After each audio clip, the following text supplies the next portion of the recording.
Quick story on how small is the world. So I live in a kind of a small place. I live in Tromsø, Norway, the Arctic capital, 300 kilometers above the Arctic Circle. And my social circle is a bit limited, although I'm quite a social person.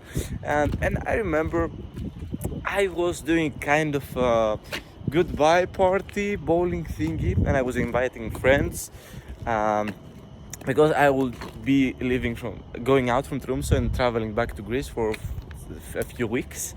And I remember that I was inviting some friends, and one of these friends, I remember, rejected my invitation because they were flying the next morning. They were going somewhere the next morning. So I said, I no pressure. I invited like 20 people. I knew that only 10 of them would join, so no pressure. And so let's hold this one rejection, and he told me I cannot come because I have to travel tomorrow, blah blah blah.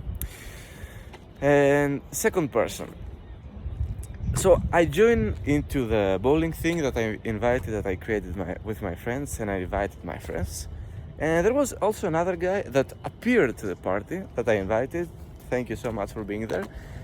And this one, I realized that he was also, like, we were talking, and I told him, so I'm taking a flight tomorrow. Are you going directly to Greece? No, I said, I'm going to Italy. I'm going through Milan first, as a first respondence, as a first flight. And he told me, no way, I'm going also to Milan tomorrow. And imagine, we're friends, we're in the same social circle, and without knowing, we have booked the same flight to Milano. This is a small world, okay? But it was early June maybe. The chances were higher, but this guy wasn't Italian. That's the thing. It was just a random trip to see Italy. So I ended up with a friend to be together with him on the plane. And also, this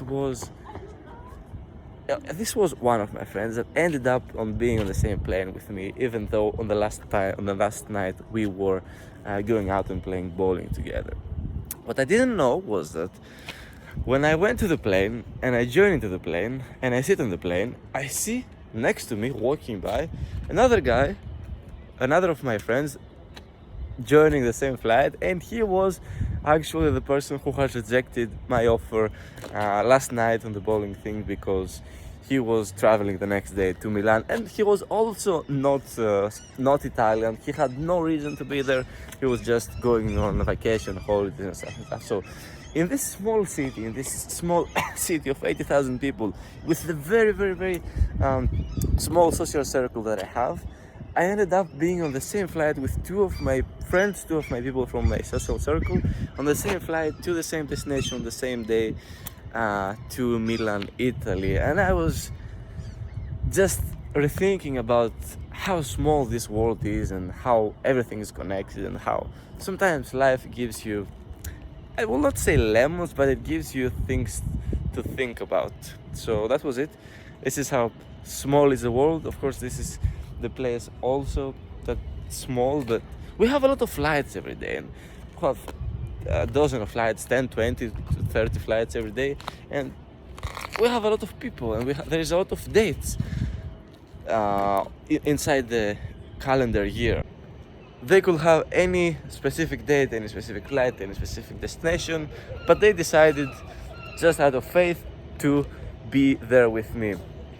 Thank you so much. That was another random talk about how small the world is and how lucky I am sometimes to have things working in my favor when I just do nothing because I manifest it. So thank you so much. Keep seeing the world as a small place and travel around.